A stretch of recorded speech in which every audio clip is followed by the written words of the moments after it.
want to dedicate this lecture tonight to my Queen of the Nile, Jacqueline van Sertima.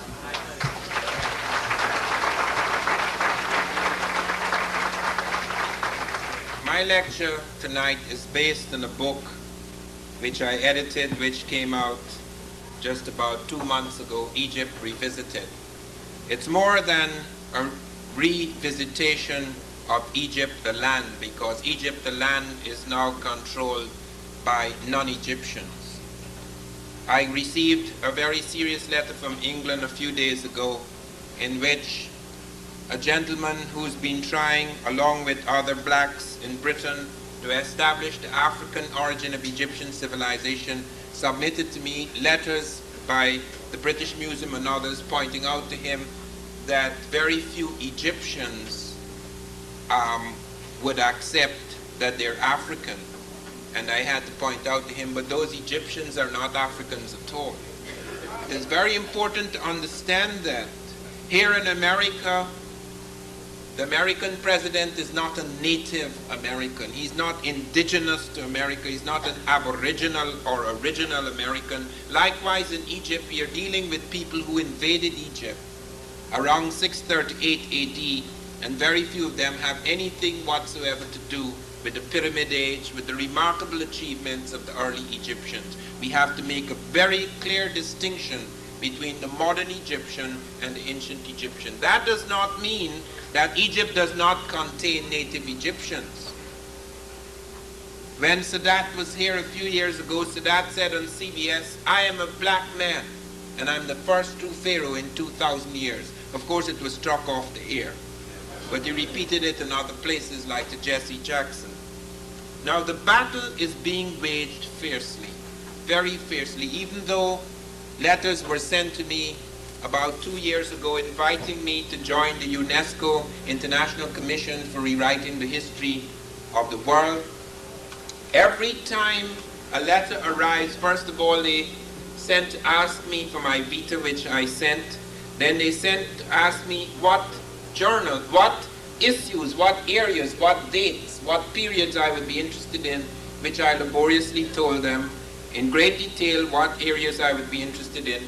Then another letter comes half a year later from another person, another section, asking me what I would like to do. It goes on and on like that. There is profound resistance in the world to this. It is a very serious matter.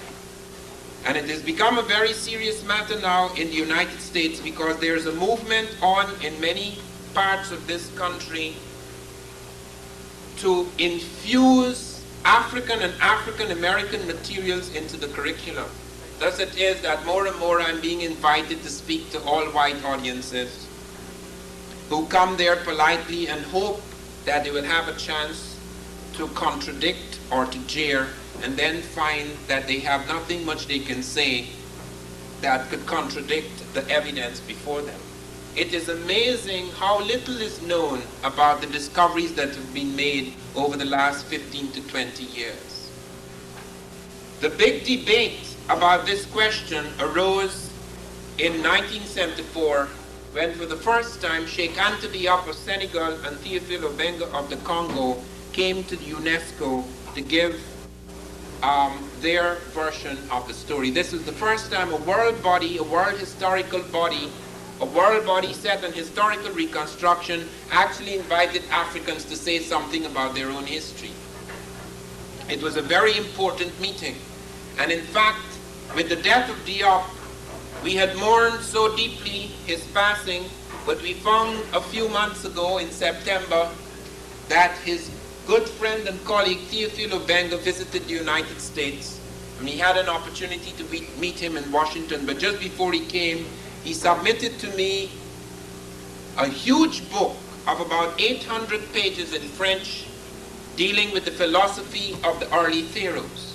This is a stunning book, and in this volume you have a translation in English, in beautiful English, by two remarkable women, Elizabeth Clemens and Irene D'Almeida, which tries to capture the essence of the work on the philosophy of the pharaohs.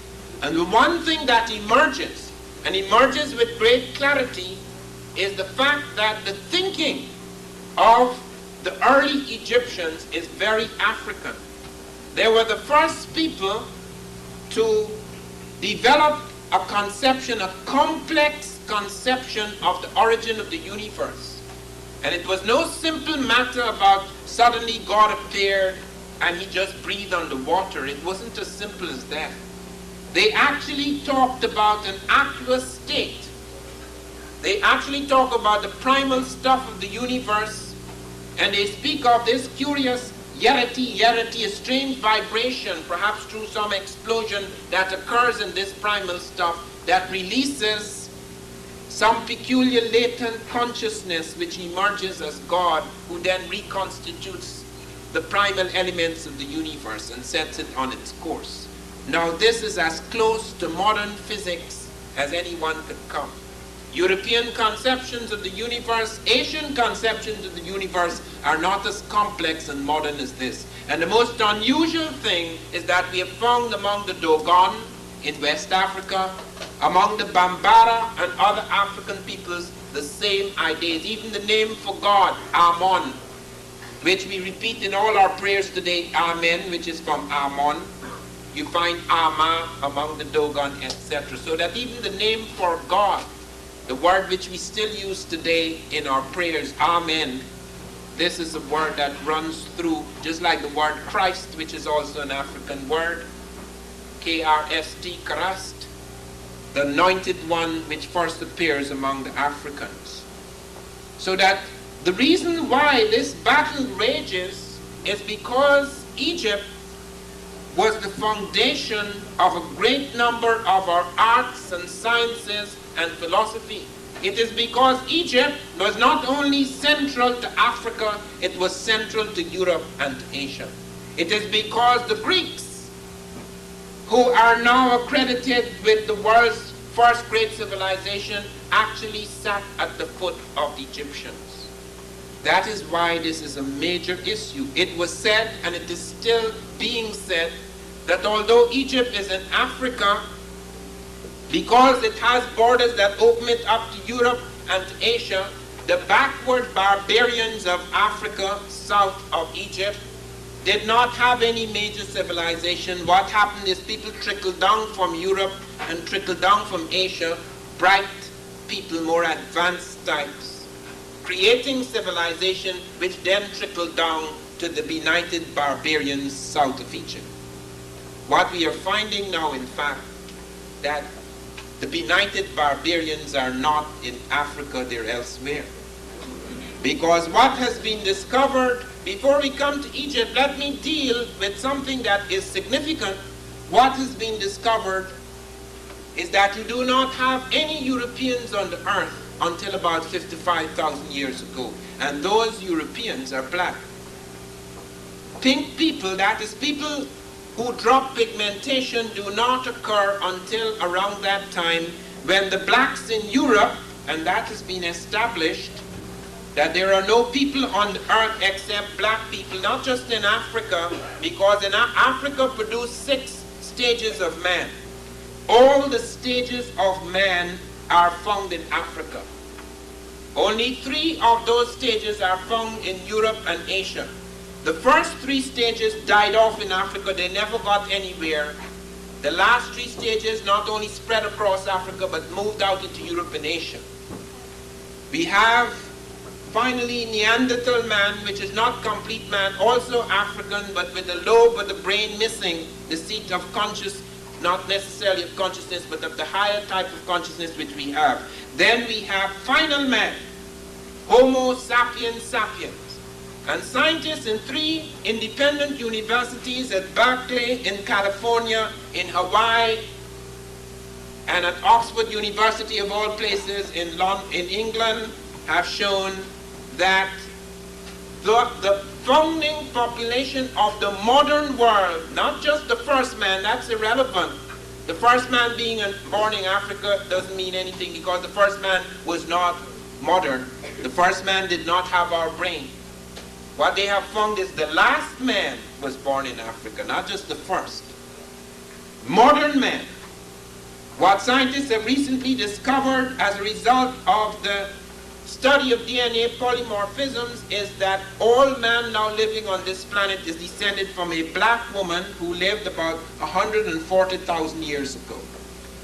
The African actually contains all the genetic material, and they know at what point he begins to mutate into other types. That mutation has nothing to do with evolution of other types. It has to do with changes brought about by ecological conditions. For example, it is understood that hair follicles are affected by heat and cold. Where there is great heat, hair tends to be short so as to allow heat to escape. Where there is great cold, heat tends to be long in order to protect the neck from cold. Coloration is produced by the dropping of pigmentation. In the ice, somewhere near southwestern Russia, the African was caught in the ice. There are no Europeans, meaning that is, there are no Caucasians in Europe at this stage.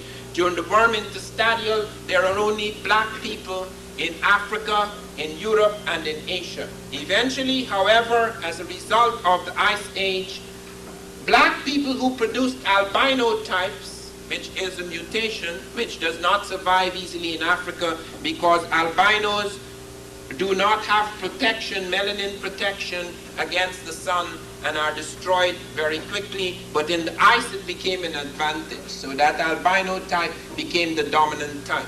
The black type did not totally disappear in Europe. Thus, when England was invaded by the Romans, they found one of the Roman generals noted, Pliny remarks on it, that the Roman general noted that there were some black people in Britain, actually native to Britain, black people living among the pink skin types, so that sometimes pigmentation was retained. You also find pigmentation retained among the Eskimos because pigmentation became a disadvantage in the ice, not in temperate zones which we live in now, but in the ice, because you could not easily mineralize the bones if you had a screen against the sun, because the sun did not come in easily into the skin in the ice age. So that you have to have something that would enable the most of the sun to come into the skin. Hence, melanin became inactive in types which later became called Caucasoid or Cro-Magnon. Now, other changes began to occur, things like the narrowing of the nose, because now a narrow nose breathes more freely in the ice. The broader, expansive nose is more adapted to tropical regions. This thing has nothing to do with inferiority or superiority. These are merely the responses to ecological imperatives. What has happened, however, over the centuries, particularly the slave trade, has placed certain values, certain properties on certain people with dark skin and light skin. These are the later myths of man. They have nothing to do with science. And we have built whole cultures upon them. Even a person's life can hang upon the shape of their nose or the color of their skins. These are later diseases of the mind. They have nothing to do with science. But the Egyptian thing was very serious because after the slave trade, it was assumed that black people were basically inferior. They had been conquered, their worlds had been shattered, their empires had disintegrated. European diseases descended like the plague on Africa in some places, like in Tanzania. Europeans introduced rinderpest, not deliberately of course, but that disease killed 5.5 million head of cattle in one area. As a result, the people died because the cattle was central to them. We have found areas in Tanzania where we found Africans were smelting steel 1,500 to 2,000 years ago. Steel! In the middle of the Iron Age, and machines superior to the European machines achieving temperatures of 1,850 degrees centigrade, whereas Europe never achieved such temperatures until the end of the 19th century. The Africans were doing it in the 5th. And these machines were able to produce a fine bloom of carbon steel in a single-stage process, whereas even in the middle of the 19th century, Europe had to produce it in 2 crude stages. the sintering of solid particles before they could reach the final stage of fine carbon steel. They have found astronomical observatories in Africa, in Kenya, going back to 300 years before Christ. They have found breakthroughs in medical science in Africa. They found Africans using aspirin hundreds of years before us. The Bantu people using Salix capensis, which yields salicylic acid. They found the Africans using tetracycline as an antibiotic 14 centuries ago, when we only started to use it in the 1950s. It's found in Nubia, in the bones of Africans. The lowest incidence of infectious disease in an ancient population where tetracycline was found. They found Africans who had developed eye cataract surgery at a time when nobody was performing eye cataract surgery. They found Africans invented the first drug to treat hypertension and psychotic disorder, reserpine. The Africans produced the most effective drug to deal with diarrhea, which we now call cowpectin. We don't even know where it came from. They found Africans had invented the vaccine long before Jenner, that the smallpox vaccine, a specific and complex vaccine, had actually come into America through the slave Onesimus. Cotton Mather, his slave master, reported upon it. They found that one of the most effective things in the early treatment of eye diseases, physostigmine, was created by Africans, and that in this country, African Americans synthesize physostigmine, which we're using for certain eye diseases. We don't even know about that. Even our Coca-Cola comes from the cola nut drink, the most famous drink in Africa, which is now the most famous drink in the world. It has a little more fizz in it. Coca-Cola company only learned recently that it had something to do with the Africans, just as the most famous cartoon character, that the first thing that hits you in the morning, Bugs Bunny, that's not a white bunny or a gray bunny, that was a black bunny. It comes the butter rabbit stories that came out of the Bantu in Africa that traveled with the slaves into the South. Picked up by Joel Chandler Harris and then changed by Walt Disney. And then whereas the animal, the major animal whom the rabbit outwits in Africa, becomes Elmer Fudd. He can't even see it. It changes. There it is and there it's not. So much of our heritage has been borrowed and transformed by other peoples and claimed to be their own. But nothing, absolutely nothing, is more serious. Nothing has affected world consciousness and world development and world science more than what Africans did in Egypt. That is why it is deadly serious. I've been to places where I've spoken on Egypt, the classes, and the teacher is so nice because she thinks that when I leave, she's going to be able to break down everything I say. And then the students ask serious questions, questions which she thinks will embarrass me, she or he. And I answer it in a way I know she could not go back afterwards and unanswer it. And sometimes after the politeness, the assumption that you're going to go away and you're going to be embarrassed and all that, after the politeness comes the cold stare, hoping you leave very soon. I actually saw that. We went to speak at the Archaeological Society in New York. I will not name the specific place. And they invited me to dinner and everybody was laughing and talking and so forth, trying to soften me up so that when I get on the stage I wouldn't be too militant. And then in the middle of the dinner, this archaeologist started talking about, you know, it's not necessary, it hasn't been decided yet that man was born in Africa, probably he was born in Asia. And I put down my knife and fork. You know, and I said, that is nonsense. We have been through that before. We have spent so much time with that. They have found all the sequences of man in Africa. How could we talk about Asia after we have searched and searched for early man in Asia? We have found no such time. And everybody is startled, you know, why are you getting so passionate? This is a nice little dinner. And I looked up and I saw a twinkle in his wife's eye. She must have been beating her to death with all sorts of things over the years, and she's so glad that the black man could sit at this table and give him a rough time after eating his food. These are very serious matters. It affects us tremendously because we have found all the traces, all the main traces in the Egyptian civilization coming out of inner Africa. There is no question about it. Sheikh Anthony Up and Theophile Obenga showed in lectures that went on for hours with great detail that the language of the Egyptians was an African language, that the so-called Semitic elements came in much later through the movement of other peoples. Long after the classical period of Egyptian pyramid science, mummification, etc., these are later movements, and they affected the lexical or surface aspect of the language. They did not affect the deep structure, grammar, which they could trace and show familial relationships with many African languages. We have found hieroglyphs, Egyptian hieroglyphs in West Africa.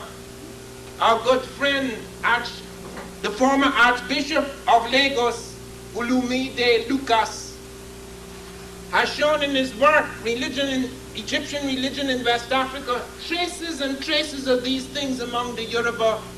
We have found the Dogon, who ran away when they heard the Europeans were attacking and destroying their people. They ran into the mountains. Now we find they have close connections with Egyptian thinking. They may actually have affected it and been affected by it in later stages. We are startled by their science. They have found things about the stars that our machines in space only found 3.5 years ago. They were talking about it 5 centuries ago. We are not descended from any little people. The Dogon mapped the movement of the star Sirius B. They only photographed that star in 1970. They danced the orbit of the star 5 centuries ago. The Bardos celebration begins 5 centuries ago. They showed where that star would be up to the year 1990. Our machine showed they're dead correct. The African shows its 50-year elliptical orbit. Our machine showed they're dead correct. They show its orbit on its own axis. We don't know about that one yet.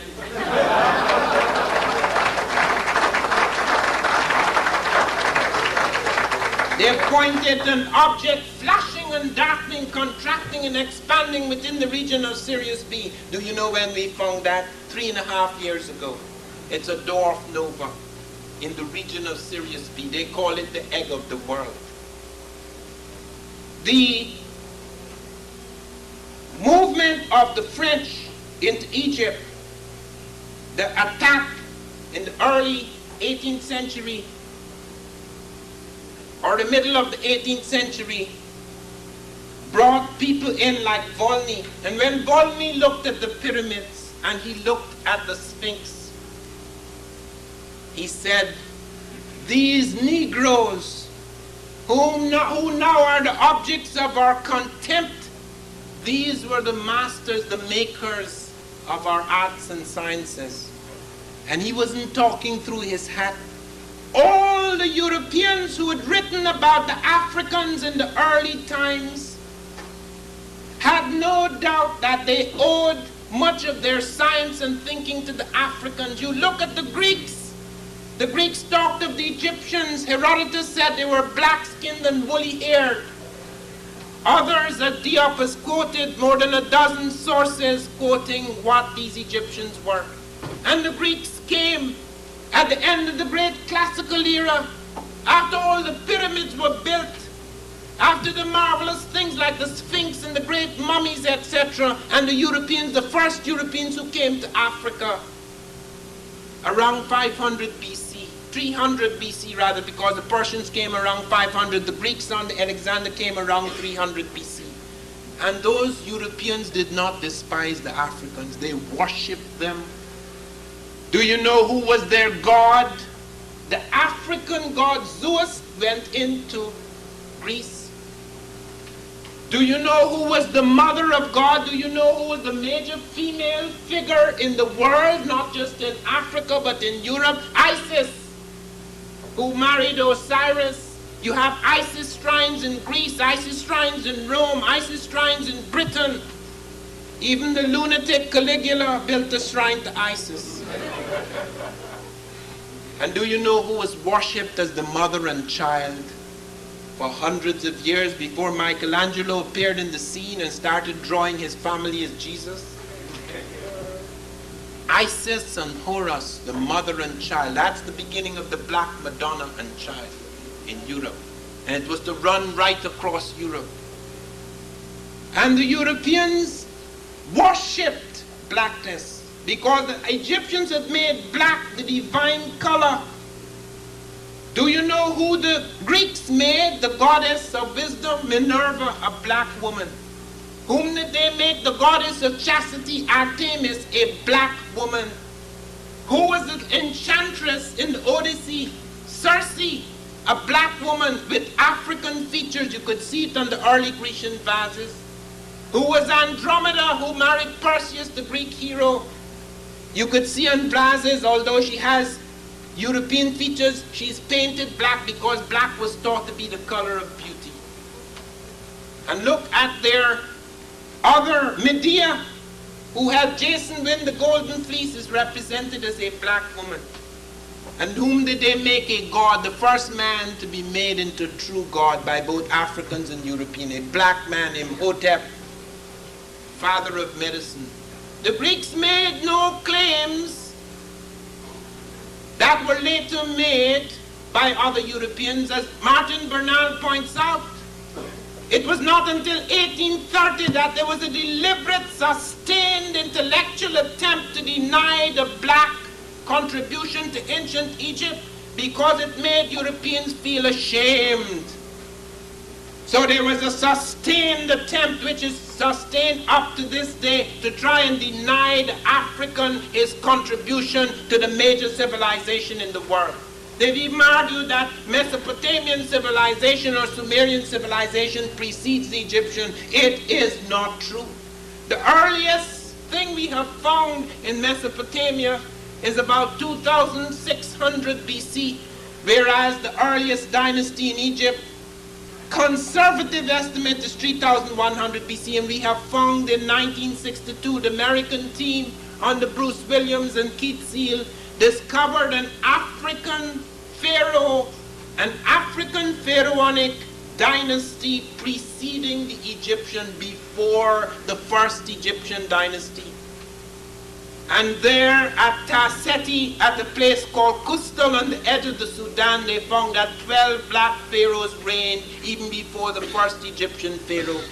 And that all the major elements that were to be the foundation of pharaonic civilization in Egypt had been planted by the blacks. They found the palace facades that will later appear in Egypt there among the blacks. The palace erects there already among the blacks. The falcon god Horus, the sun, the Christ figure, already there among the blacks, 200 years before the first Egyptian dynasty. And if there was Horus, they had to be Osiris, the god figure, the male aspect of God, as Isis was the female aspect of God. And the Africans did not call God he. How can God be a he? He's a he and a she. He must represent the two aspects.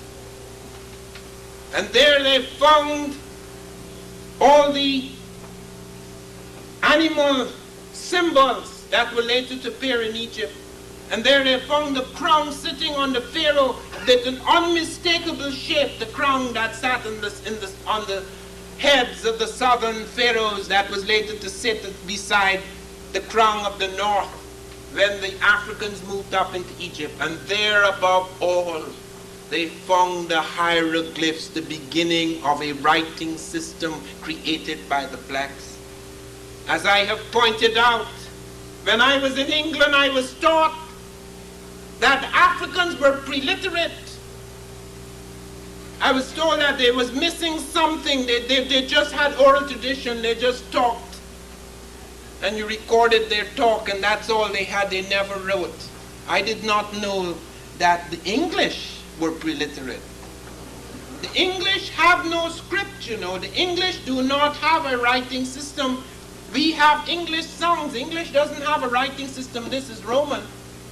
There are very few Europeans who have writing system. The Spanish do not have a writing system. Roman. The Germans do not have a writing system. Roman. The English do not have a writing system. Roman. How many writing systems are there in Europe? There's the Cyrillic alphabet in Russia. There's the Greek script. There's the Roman script. There's the Phoenician script, which is partly affected by the Egyptian. There is the Celtic script, which is partly affected by the African, according to the book of Balimote, is part African and part European. Does Africa have no scripts? There is the Mande script found at Udmurtetek 3,500 years before Christ. Thousands of inscriptions in Mande. There is the hieroglyphic script created at Kustal before it moves up into Egypt. No script on earth has as old books as we have found in African hieroglyphs. No people on earth have as complex early philosophy as the Africans, as you will see translated from the Egyptian texts. The Book of the Coming Forth by Night and Day and other pyramid texts, etc., which deals with the origins of the universe in very complex terms. No people have an earlier literature in medicine. No people have an earlier literature in mathematics. And in spite of the massive destruction of Africa and the massive destruction of documents, they survive in their fragmented state as proof and witness that they had it. And then there's the Meroitic script, which Theophilo Benga is now trying to break at UNESCO. And then there's the Akan script, both a drum script and a written script. And there's the Faka script, the only script that traveled to America with Africans. It is found used by the Saramaka in the jungles of Suriname. And then there are other scripts, the Himyaritic script, and even the Arabic script was invented in its first stages by Abul Aswan, an African. It appears in the diaries of Ibn Khalikan, page 663.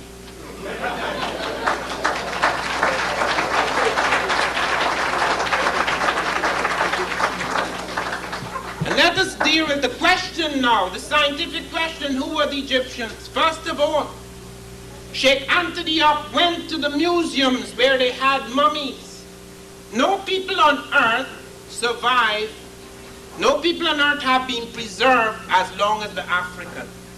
There is no European mummy, no European body that is more than 150 to 200 years. The Russians have recently caught up on mummification. The Russians have preserved Stalin. I think they have preserved Lenin too, I'm not sure. But they have preserved most of their recent leaders. When my prime minister died, president, etc., Burnham died, we sent him to Russia because we knew the Russians had learned the mummification system from the Egyptians. Unfortunately, our machine, our refrigeration unit broke down before he got to Russia, so the Russians had to burn him or send him back home. I can't remember which. I haven't seen him since. But we have the most well-preserved bodies on earth. I will show you when we come to the slides a black woman, an African princess in Egypt who died 4,000 years ago. You can still see her hair. You can still see her skin. You can still see her teeth. There's no such thing anywhere on earth. Nowhere in Europe can you find anyone preserved more than 150 to 200 years. So you can test the skin as Diop did. He took square inches of skin from the mummies in the Museum of Man and he put it in his lab. Sheikh Anta Diop was an extraordinary man. He went out to Paris and he worked in the most advanced nuclear lab in Europe under Frederick Julio Curie, who was the son-in-law of the couple who invented or discovered radium. He built the first radiocarbon lab in Africa.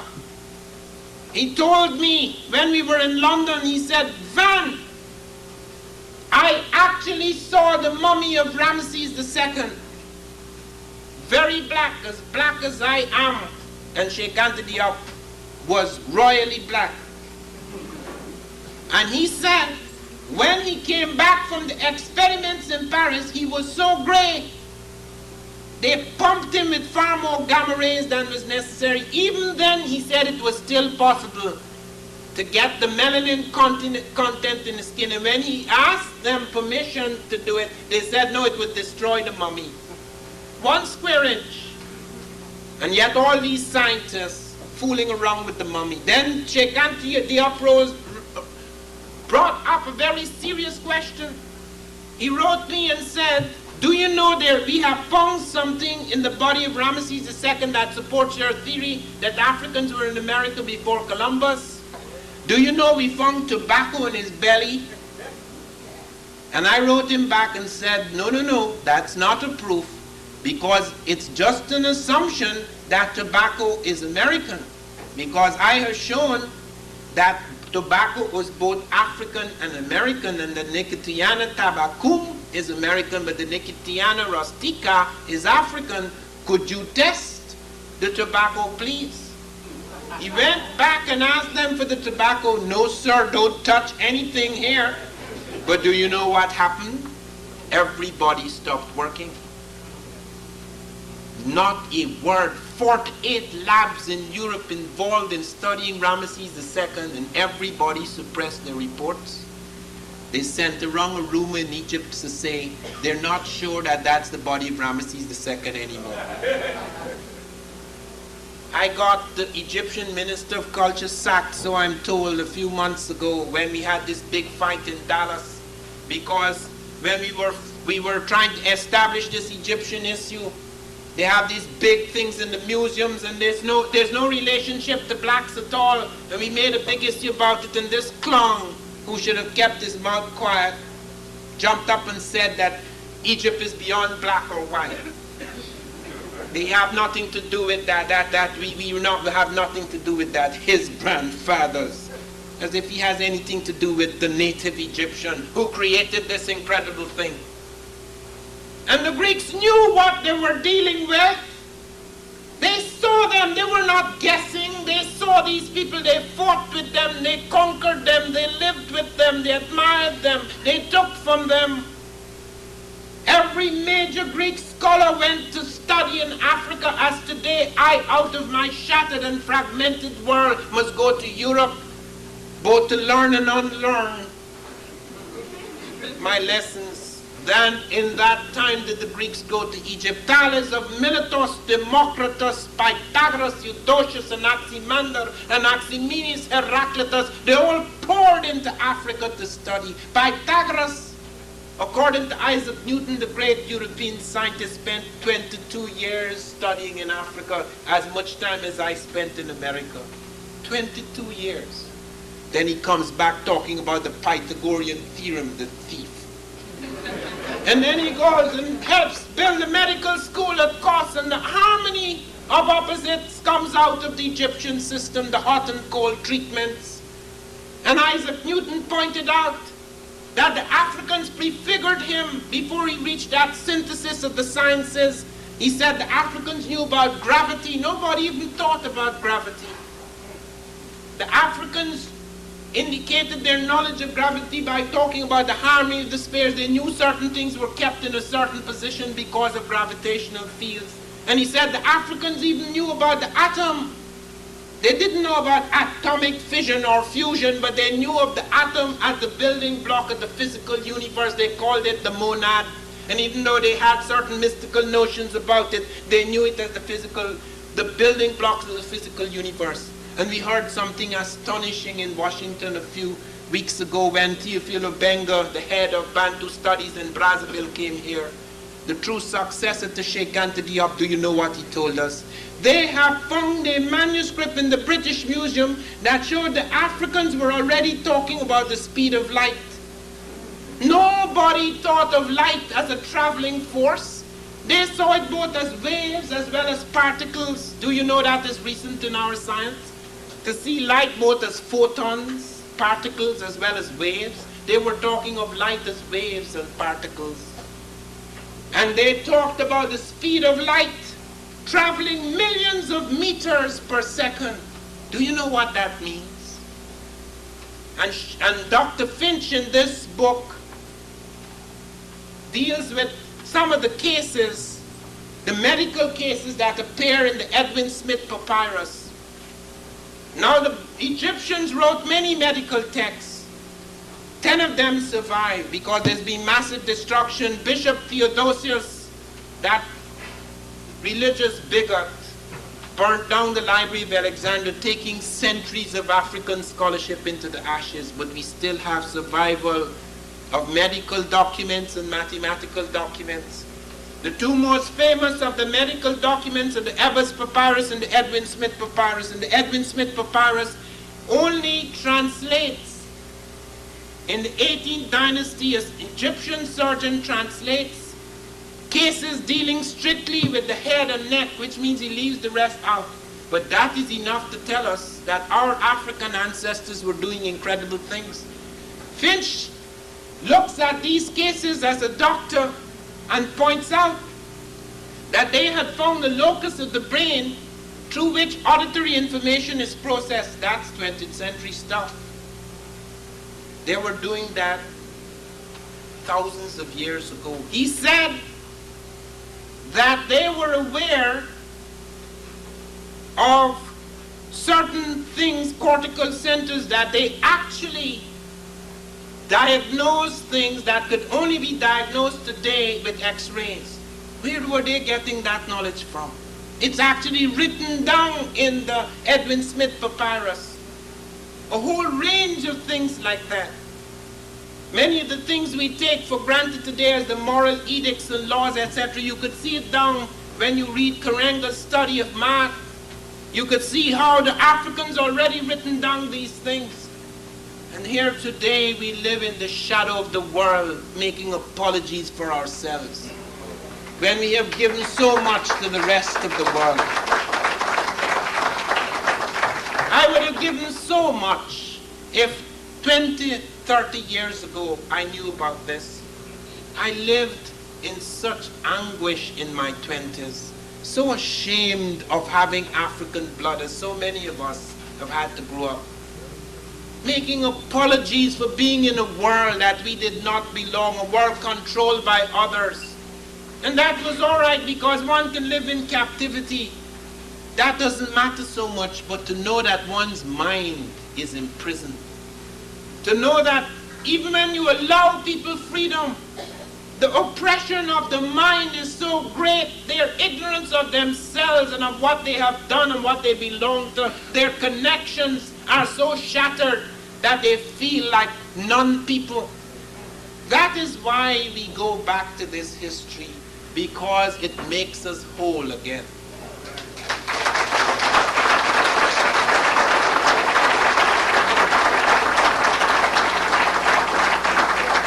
You look at the cultural connections. They have found mummies in Africa, in inner Africa, before they find them in Egypt. We have found mummies preserved in the Fezzan 500 years before the first mummy turns up in Egypt. We have found them using nacron, which was later used in the mummification process. We have found circumcision, which later were picked up by the Jewish sect, which at that time, in the early time, was largely African. We have found various cultural practices. Their totems are the African totems. Their philosophy is African. Their language is African. And here is Jean Vercoute speaking at the UNESCO conference in 1974, where he said, "It is true that their writing is African, their language is African, their way of thinking is African. The problem is that we can never be sure how many of them were African." Can you imagine the schizophrenia? And then you have this man, Shinny, as I call him in my book, Shamefaced Shinny, talking about how they were not really black. It was subjective. The Greeks were being just as subjective as Diop. That these are not really black people. They're just a little dark like the Italians. Anything, the Negrophobia, the horror of it, to accept, that's why they blew off the Sphinx's nose. Standing there, and there is this godlike figure, broad-browed, broad nose, broad lips, broad cheeks, looking down with this broad vision on their littleness, contracted in the sands under this great godlike figure, and they shot off its nose and chin. It was through the work of Sheikh Anta Diop, and I had something to do with it too, because we had this international telephone link-up, in which we had to persuade the modern Egyptians who are not real Egyptians to ask the British to return the splinters of the Sphinx chin and nose. The British eventually returned the pieces, saying that it was on permanent loan.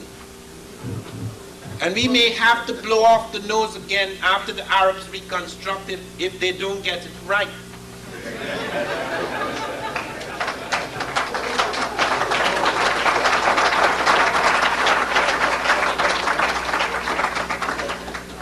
People said that these are a red race. They're not really Africans, they're brown Mediterraneans. Why? Because the Egyptians had a habit of coloring red, putting red ochre on men and yellow ochre on women. And nobody seemed to realize through anthropology that the Africans had been doing that for thousands of years. Red represents vitality, so you put red ochre on men. Yellow represents fertility, you put yellow ochre on women. It doesn't mean the women are yellow and the men are red. Look at this. Just for this alone, you should buy this book. It shows you how the Egyptian represented himself. This is the Egyptian, black. This is the Indo-European or Caucasian. This is the Nubian and other blacks of Africa. And this is the Semite. He makes it quite clear. This is the one that survives the centuries, where he paints it clearly, because now he's not dealing with symbolic colors. Since he's representing all the races, he wants to show you in minute detail who is who in his world. Sheikh Anta Diop brought that to our attention, but Sheikh Anta Diop published it in black and white. I spent a lot of money to get that in color because I didn't want any mistake. I want it to be seen clearly. You cannot see this clearly in black and white. You have to see it in color. It's the only one that survives from Egypt. This book is filled with about 200 photographs. And you will see the pharaohs, and you will see their queens, and you will see the scribes, and you will see the vast concentration of black African faces. It is true that Egypt was not homogeneous. It had other people as well. Since it had borders open, other people trickled in. They weren't all black. But look at Britain. Britain has 1 million blacks. They've trickled in. Would you say Britain is black? If the major figures, the dominant figures are black, the major population is black, because a few people trickle in, that's a black population. It's a black civilization. There are more blacks in Britain than in my country. But does that make Britain black? They're going to pick the odd little figure here and there because the king sometimes married outside. A king is supposed to bring as many people into his harem as possible, not only necessarily in his own nation. Sometimes if he has quarrels and fights with other people, or he wants to make alliances, you bring other people into the harem. So the odd figure may appear. And then it even becomes more so during the later dynasties when there are invasions. Egypt was invaded by many people. It was invaded by the Hyksos around 1660 BC, and for 150 years there are no black pharaohs until the blacks threw the Hyksos out of the place. And then came the Persians under Cambyses around 500 and 20 BC, ravaging all before them, laying flat the capital of the blacks, smashing noses and breaking up statues and temples. And then came the Greeks, who respected the African, even though they conquered him. Those were the major great Europeans who began to take African geometry, African medicine, African calendar. Who do you think created the day for us? You hear about Greeks and Romans. The Greeks and Romans turned it around, but where did they initially get it? The Mesopotamians and the Greeks. They did not measure the day as 365 and a quarter days. They did not know it was so accurate. They had 364 and 365 day years until the Egyptians, with their precise astronomy, established that the year was actually 365 and a quarter days. But the Africans introduced the leap year. We no longer have a leap year, by the way. We call it a leap year. It's just a leap day. Every 4 years we adjust our time by putting an extra day in February, whereas the Egyptians adjusted it by adding a whole year every 1,460 years to make it more correct. They were then left with 365 days. Do you know, they took out 5 days of the year, which we still celebrate. We don't even know where that comes from. Why does everybody get wild in the last 5 days of the year? The Egyptians did that. It starts with December the 25th, which the Africans call the day of Horus. Horus is the Christ. An African word, KRST, Christ. We don't even know that. We think the Europeans introduced Christmas. All that was taken from the earlier world. But the Africans, having days for the gods, festival days for the gods, were left with 360 days, which they cut into 12 days of exactly 30 days each. So they had regular months. Because later Europeans took that and changed it around and took the days, the quarter into February, and took the 5 into the rest of the year, we now have no longer regular months. We have 28-day months, 29-day months, 30-day months, and 31-day months. We need a rhyme in order to remember which is which. Geometry was developed by Africans along the Nile. They took the geometry. Herophilus is credited with pulse-taking shit. Dr. Finch shows in this study of the Edwin Smith papyrus that pulse-taking was detailed by the Egyptians. It was not caught up by the Europeans until 1,000 years later. Yet they're the father of this and the father of that, and the father of this and the father of that. It is only within this century that first comes the political revolution, which is not finished. But now comes the other revolution, more significant and permanent, the cultural or spiritual revolution.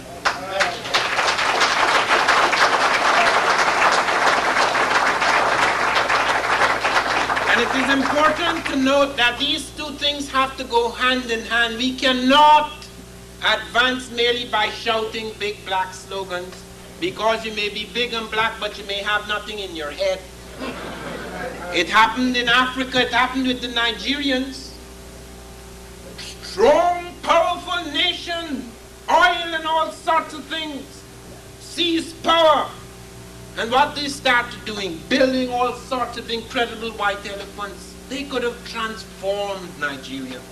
They could have transformed Africa if Nkrumah or people like that or Sheikh Anthony had that wealth at their hands and that vast country. They could have transformed the black world because they had something up here. This is the universe.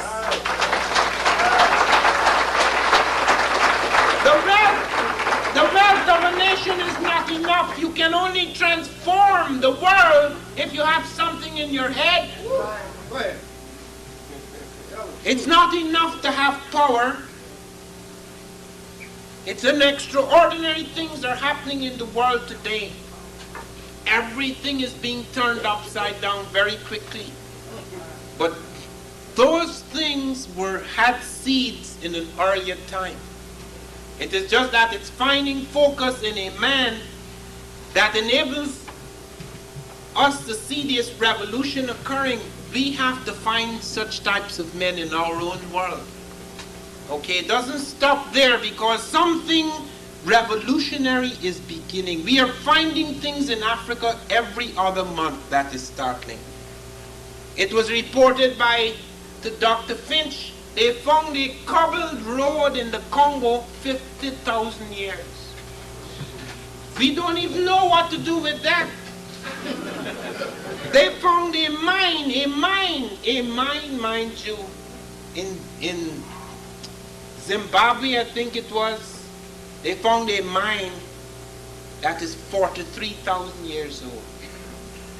It's in southern Africa. I'm not sure it's in Zimbabwe. It's somewhere in southern Africa. They found a mine that is 43,000 years old. It doesn't prove that Africans were smelting metals at that time. No, but they had dug a deep pit far, far below the ground with underground chambers to mine hematite and specularite. We have found things that startle us. The Russians informed me that they had found perfectly ground spherical crystal lenses in ancient Egypt, indicating that our people had already got lenses. That may explain how the Dogon were able to make certain observations in the sky. Observations that startle us, because for their time, it's amazing that they had such precise calculations. The Egyptian thing makes us aware of so many things. When you look at the great dynasties, you look at the breakthroughs, the advances that were made in that time. You look at the pyramid, for example. Let me close on that. The Japanese tried to build a pyramid in 1978. It was a disaster. Now we credit the Japanese with all the fine technological knowledge. But do you know what happened to the Japanese? The Japanese said that we first are going to try to break the stone up in the quarries using bronze, the bronze tools that Egyptians had in that time. Sheikh Antediop had told them clearly that these Africans were not using copper and bronze tools when they were building the Great Pyramid, because you cannot cut granite with those tools, and that they had actually found an iron hoe. In the interstices of the pyramid, they found Tutankhamun's bed made of iron. They said, no, Tut got this bed from outside. Probably got it out of Asia. So the Japanese tried to cut the stone, the tools broke. Do you know what they end up doing to cut that stone? They had to use air jackhammers to cut the stone. Then after they used 20th century air jackhammers to cut the stone, they put it on the barges to bring it down the Nile. When they put it in the mud, first of all, the barges capsized. They assumed that the Africans just put this thing, and they were not picking up 50-ton stones like Africans, you know. The Japanese were picking up 3-ton stones. But when they put it on the barges capsized. They had to use modern steamboats. Then they brought it down the Nile, and then they started to put it on the mud. It sank in the mud. They dragged it, it sank in the sand. Eventually they got it up in the desert. Then come heave-ho like in Hollywood. Can't work. Would not work. They could not put those stones in alignment. The stones got cracked. The stones shattered. The stones were messed up. When we go to the African pyramid and we go on the base of the pyramid, we found the casing stones are absolutely perfect. The Japanese tried to cheat. In the morning when they thought nobody was looking, they brought in their helicopters. They took the finest 20th century cranes. You know they couldn't do it. They could not put those stones in proper alignment. Do you know what we have discovered? That the Africans put those stones in an alignment that is 1/1000th of an inch of mathematical perfection. The only people in the 20th century who achieved that alignment are not stonemasons, opticians, and jewelers, dealing with fine gems. They were bringing the skill of the optician and the jeweler to deal with massive acres of stone, when these guys, whom we consider to have the finest technological abilities, could not do it. They left in disgrace. They had to abandon everything. The Egyptians threw them out. Let me say the post-Egyptians. So that pyramid is an astonishing thing. You cannot even see it today. When it was finished, it had a polished limestone covering. It shone when the sun hit it, when the moon beamed upon it. It shone like a star upon the earth. You could see it across the Sahara, hundreds of miles away, like a star upon the earth. There is nothing built since like that. It is half the height of the Empire State Building, but it takes up 12 blocks of Manhattan. One building. It is so large that the stones that were put in that pyramid, if it were cut into 1-foot cubes, it would circle 2/3 of the belly of this planet. Do you understand what we're dealing with? But it was possible to those Africans because at that point in time, the African thought of himself in a certain way. This is very important. They did not have television sets and radios and spaceships, but they had an extraordinary sense of wholeness. They had incredible spiritual power, a sense of the majesty of spirit. So they attempted things that would daunt any people before or since.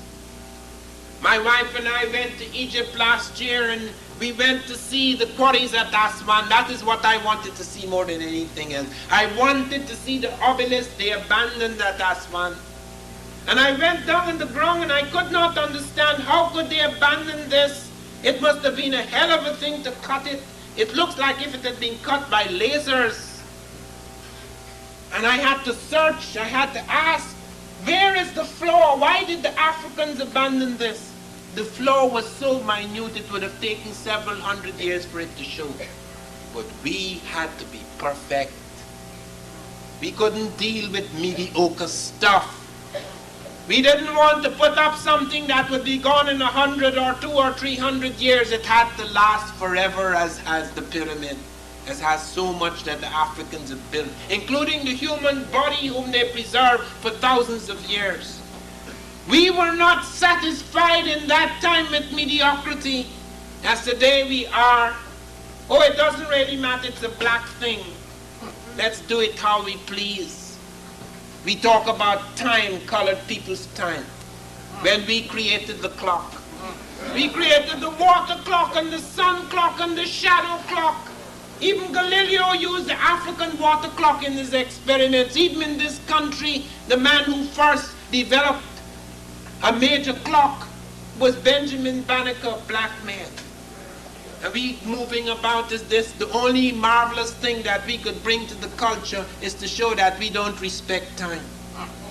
When time is the very center of discipline, it's the very center in the restructuring of man. Now we can't go back thousands of years to this civilization, but consciousness does not have time. Time is a fiction. Time is arbitrary. Time is made by us. What we can go back to in consciousness is an awareness, a consciousness. This universe, consciousness, does not have limits in time. What happened 10,000 years ago or 10 minutes ago occupies the same space in consciousness. We are the universe. And therefore it is possible, drawing upon this heritage, drawing upon the power, the electricity, the dynamism that springs from these discoveries, we can get a sense of ourselves which takes us out of this mediocrity, out of this sense of being enslaved, out of this sense of being inferior. We can reconstruct ourselves. We can remake our world because of this feeling. we can remake man. We can remake our children. We can remake the world in which we live. Because drawing upon history, drawing upon the past, we recreate the quality of the present and thereby project ourselves into a totally different future. Thank you very much.